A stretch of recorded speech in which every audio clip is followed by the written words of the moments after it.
Bien-aimé, je me nomme, je suis le prophète Ange Lolo et j'aimerais partager un beau message avec vous ce matin. Message auquel j'ai donné pour thème, ayez confiance en vous. Ayez confiance en vous. Bien-aimé, je parle ici aux enfants de Dieu. Parce que je constate au jour d'aujourd'hui que plusieurs sont ces enfants de Dieu, ces chrétiens qui n'ont pas de confiance en eux. Mais qui disent faire confiance au Seigneur. Alors que le Seigneur lui-même leur fait confiance. Le Seigneur vous a choisi, c'est parce qu'il vous fait confiance. Il vous a donné une mission, un ministère, c'est parce qu'il vous fait confiance. Alors ce n'est pas à vous de vous dévaloriser. Ce n'est pas à vous de dire, on n'a pas confiance en nous. Non, bien aimé. Ce n'est pas de l'humilité en le disant, non, je ne fais pas confiance en moi-même, mais j'ai confiance au Seigneur. Ce n'est pas de l'humilité. Non, non, non, non, nullement. Ce n'est pas de l'humilité. Bien aimé. Nous faisons confiance premièrement au Seigneur et nous faisons nous-mêmes confiance. Pourquoi? Parce que le Seigneur nous fait confiance. Et c'est parce qu'il nous fait confiance qu'il est venu vers nous. C'est parce qu'il sait que la mission qu'il va nous accorder, on va la réussir. C'est la raison pour laquelle le Seigneur nous a choisis. Il avait confiance en Abraham. C'est la raison pour laquelle il a choisi Abraham. Il fit confiance en Moïse. Même quand Moïse doutait de ses compétences sur le terrain, Dieu lui a dit, va délivrer mon peuple. Parce que je sais que tu es capable de le délivrer. Bien-aimé. Il faut avoir confiance en nous. Regardez une chose, bien-aimé. La Bible nous dit, Saül refuse que David aille faire la guerre à Goliath. Sous le prétexte qu'il est jeune, sous le prétexte qu'il ne fait pas partie de l'armée d'Israël. Il lui dit non, jeune homme, mon petit, cet homme-là, il est soldat depuis son jeune âge. Donc il est outillé en la matière. Il maîtrise les armes de guerre. Les techniques et tactiques militaires, bien aimé, n'ont point de secret pour lui. Donc, jeune homme, s'il te plaît, mets-toi à l'écart. Mais David le regarde et David lui dit, oh mon roi, je peux vaincre cet homme-là. Ton serviteur peut le vaincre. Le roi dit, mais sur quoi tu t'appuies? Il dit, lorsque ton serviteur veillait sur le troupeau de son père, il arrivait à ton serviteur de rencontrer des animaux menaçants pour le troupeau, tels que les lions, les ours. Et lorsqu'il arrivait qu'un ours ou un lion venait et arrivait à arracher l'une des brebis de mon père, voici ce que ton serviteur faisait. Il courait. Le roi lui a dit, ah bon? Il attrapait le lion, il frappait le lion et il arrachait de la gueule du lion la brebis de son père. Le roi dit, mais bravo. Et le roi lui dit, ok, il n'y a pas de souci, maintenant tu peux aller faire la guerre à ce costaud Goliath. Selon vous, qu'est-ce qui a fait que Saül, qui n'était pas d'accord, qui s'opposait au fait que David aille faire la guerre à Goliath, ait bien pu lui dire après, tu peux aller faire la guerre? C'est parce que David lui a dit, je ne suis pas à mon premier combat. J'ai confiance en mes capacités. J'ai sauvé plusieurs brebis de mon père de la gueule des ours ou des lions. Alors, je suis capable de sauver le peuple d'Israël, les brebis de Dieu, les brebis bien-aimées, humaines de Dieu, entre les mains de Goliath. Et Saül lui a dit, vas-y. Bien-aimé, ne faites pas comme Gédéon. Lorsque Dieu vient et il appelle Gédéon, il lui dit, vaillant héros. Gédéon dit non. Est-ce que moi, comme ça, je peux être nommé vaillant héros? Non, je ne pense pas. Je ne suis pas un vaillant héros. Et d'ailleurs, j'aimerais bien te dire, Seigneur, moi que tu vois, je suis le plus petit dans la maison de mon père. Et ma famille est la plus pauvre en Manassé. Je suis petit et ma famille est pauvre. Il a commencé à utiliser des superlatifs comme moyen, bien-aimé, de s'enlever dans l'appel de Dieu, de sortir de l'appel de Dieu. Et pourtant, quand Dieu regardait Gédéon, il le voyait comme étant un vaillant héros. C'est ainsi que lorsque Dieu vous regarde, vous êtes des vaillants héros selon Dieu. Et vous l'êtes vraiment bien aimé. Mais comment vous-même, vous regardez? Vous vous voyez comme des sauterelles, comme les hommes ont dit à Moïse, en Homme chapitre 13. Ils lui ont dit, lorsque nous avons regardé les Cananéens et que nous nous sommes regardés, on ressemblait à des sauterelles devant eux. Bien aimé, c'est ainsi que vous voyez comme étant des sauterelles, comme étant des pauvres, comme étant petits, comme étant incapables, comme étant impuissants devant des situations. Non, je ne peux pas, ne m'oblige pas parce que je connais, je sais que je ne peux pas, je suis limité, je ne peux pas voyager, je ne peux pas me marier, je ne peux pas être une bonne femme, je ne peux pas être un bon mari. Bien aimé, pourquoi vous voyez-vous de la sorte? Alors que Dieu vous fait confiance. Regardez, malgré que Gédéon a utilisé des mauvais superlatifs en disant je suis petit, ma famille est pauvre, malgré cela, bien aimé, nonobstant cela, Dieu dit, peu importe tes paroles, moi je crois en ce que je vois. Tu es un vaillant héros et tu vas le demeurer. Plus tard, Gédéon, le vaillant héros, a battu, bien aimé, tous ces Madianites là. Ils ont été battus par Gédéon. Gédéon qui ne croyait pas. Gédéon qui avait placé sa foi dans ses 32 000 soldats. Alors que Dieu lui a dit, tu es un vaillant héros. Gédéon a placé sa foi sur le nombre de personnes dans l'armée. Mais Dieu a créé, bien aimé, une division. Dieu a séparé. Il est resté un nombre, un petit nombre. Mais avec ce petit nombre-là, Gédéon a obtenu la victoire sur les Madianites. J'aimerais dire à un enfant de Dieu ce matin, arrête de te minimiser, arrête de te sous-estimer. Dieu s'est déplacé. Il a envoyé son esprit en toi. Il te fait confiance. Il sait que la mission à laquelle, bien aimé, il t'a appelé, tu vas la réussir. Tu vas réussir ton ministère. Tu vas bien remplir ton ministère. Arrête de te diminuer.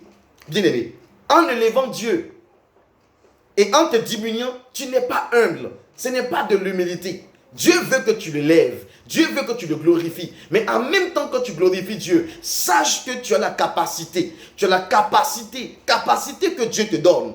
Ce ne sont pas tes capacités humaines, mais ce sont ces capacités que Dieu a placées en toi au jour de ta création. Il a placé des choses en toi. Donc le jour où Dieu vient, ne dis pas à Dieu que tu es incapable. Parce que Dieu sait, lors de ta création, ce qu'il a placé en toi. Les talents, bien aimés, le potentiel que Dieu a déposé en toi. Dieu connaît ces choses, il est Dieu. Tu ne lui apprends rien. Et s'il vient vers toi, ne commence pas à dire, non, je suis incapable. Jérémie a dit, je suis petit. Seigneur, regarde, je suis petit. Mais pourquoi c'est moi que tu choisis? Je serai incapable d'accomplir ta mission. Bien aimé, mais Dieu lui a dit quoi? Il lui a dit, avant que tu ne sois né, je te connaissais. Avant que tu sortes du sein maternel, je t'avais consacré, je t'avais établi prophète des nations. Bien aimé. Et il y avait une mission. Avant même que Jérémie ne soit né, Dieu le connaissait. Dieu te connaît. Dieu te connaît. Ce qui fait que très souvent, nous échouons dans nos tâches.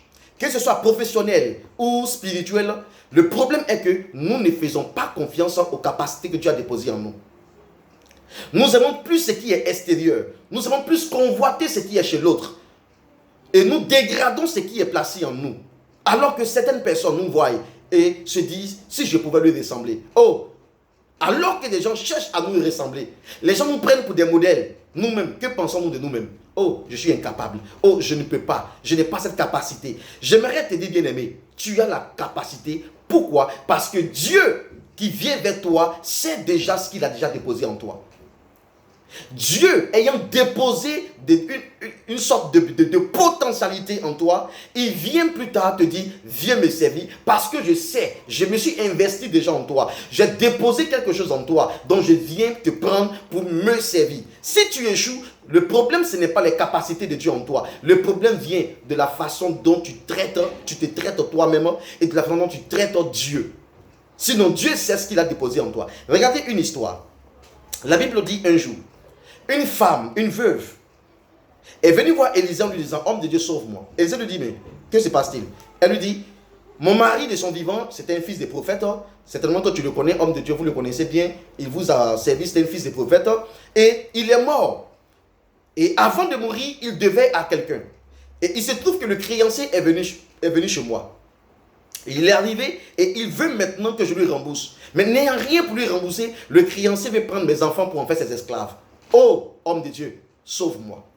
Élisée regarde la femme peinée et il lui dit, qu'est-ce qu'il y a chez toi à la maison? Qu'est-ce que tu possèdes? La femme lui dit, oh, homme de Dieu, si je possédais quelque chose capable de rembourser la dette de mon mari, je ne serais même pas venu à vous. Il n'y a rien chez moi à la maison. Chez moi, il n'y a rien. Il n'y a rien chez moi à la maison. Nada. En fait, il ne reste plus rien à ta servante qu'une petite poignée d'huile. Je n'ai qu'une petite huile qui me reste. Mais cette huile, qu'est-ce qu'elle peut bien faire? À part cette huile, je ne sais pas ce qui peut vraiment essayer d'éponger cette dette-là.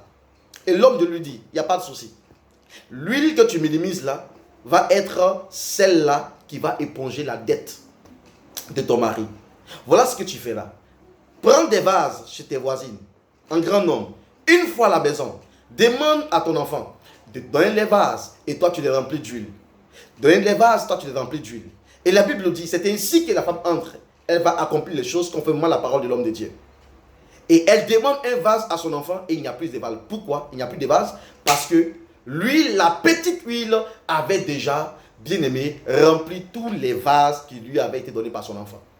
Comme pour dire, la maison que tu minimises, à cause de ce petit talent, à cause de ce petit talent de cordonnerie, ce petit talent bien aimé de maçonnerie, ce que tu minimises et qui t'amène à regarder dehors, à penser que ce qui est bon vient de l'extérieur, à faire un peu comme les Africains. Il n'y a rien de bon en Afrique, tout est en Occident. Il n'y a rien de bon chez nous, tout est en Occident. Et pour cela, nous sommes capables même de mourir, bien aimés, sur la mer, de mourir sur la Méditerranée, sous prétexte qu'il n'y a rien de bon ici. Tout ce qui est bon se trouve en Occident. Bien aimé, il y a des bonnes choses. Il y a des bonnes choses. Ne minimise pas ta maison comme cette femme. Elle s'est dit, l'huile n'était pas capable de faire quelque chose. Pourquoi? Parce qu'elle s'est dit, c'était une petite huile. Mais avec les petites choses, Dieu s'est fait des grandes choses. Avec de petits talents, Dieu s'est fait des grandes choses. Avec des choses infimes, Dieu s'est fait des grandes choses, bien aimé. Ne minimise pas ce que Dieu a déposé en toi. Ne minimise pas ce que Dieu a déposé en toi. La bouche qui était qualifiée de bouche qui ne savait pas parler est la bouche qui a parlé devant Pharaon. Bien aimé. Alors que Moïse disait, je ne peux pas parler, c'est cette même bouche qui a dit à Pharaon, laisse aller le peuple de Dieu. J'aimerais dire à quelqu'un, arrête de te sous-estimer. Arrête de dire, il n'y a rien de bon en moi. J'aimerais te dire, avant de chercher à l'extérieur, ce qui peut t'aider, commence à voir si la chose ne se trouve pas en toi. Est-ce que je parle à quelqu'un? Commence à te demander, est-ce que ce que je cherche à l'extérieur ne se trouve déjà pas à l'intérieur de ma personne? Parce que très souvent, ce que nous cherchons à l'extérieur se trouve à l'intérieur de nous. Et avant de chercher à l'extérieur, il faut être sûr que ce que tu cherches à l'extérieur ne se trouve pas à l'intérieur. Il arrive que des gens cherchent par moment à l'extérieur ce qui se trouve déjà à l'intérieur d'eux. Les Africains par moment cherchent à l'extérieur ce qu'il y a déjà à l'intérieur de leur pays. Des gens meurent, ignorant qu'est-ce qu'ils vont chercher. D'autres les ont déjà obtenus dans le territoire. Des gens décèdent. Des gens convoitent. Des gens tournent en rond. En cherchant ça et là. En promenant des regards pour voir où est-ce que je peux trouver ça. Mais ce que tu trouves, ce que tu cherches à l'extérieur, il est possible de chercher à l'extérieur. Oui, je ne dis pas que tout se trouve en nous. Non, bien aimé. Il y a des choses qui sont en nous. Il y a des choses qui sont à l'extérieur. Mais avant d'aller à l'extérieur, il faut d'abord, bien aimé, chercher en toi si la chose n'existe pas. Si la chose n'existe pas, alors tu peux voir chez le voisin, voir chez la voisine. Mais très souvent, qu'est-ce que nous faisons, nous en tant qu'enfants de Dieu, et nous aussi en tant qu'Africains, qu'est-ce que nous faisons? On ne cherche pas à l'intérieur, nous commençons à chercher à l'extérieur. Oh, est-ce que je peux avoir ça? Est-ce que je peux avoir ça? Et pourtant, cette chose-là, en grande même capacité, se trouve en nous. Bien aimé, cette chose est déjà en nous. J'aimerais vous dire quelque chose de très important. La Bible dit, Dieu fit venir des animaux devant Adam pour que Adam leur donne un nom. Et les animaux qui viennent voir Adam viennent mâle et femelle. Mâle et femelle. Et Adam leur donne un nom. Chien et chienne. Chat, chat. Cana, canne. Et Adam, lorsqu'il a fait de nommer tout bien aimé cette espèce-là, il se rend compte que lui, il est seul. Et il s'est dit, mais attends, les animaux viennent à moi. Ils sont deux. Et pourquoi moi, je suis seul? Non, c'est pas normal. Il faut que moi aussi, je puisse savoir aussi celle qui est semblable à moi. Celle qui est mon vis-à-vis. Et il va commencer à chercher. Et la Bible dit, il ne trouva pas celle qui fut son vis-à-vis.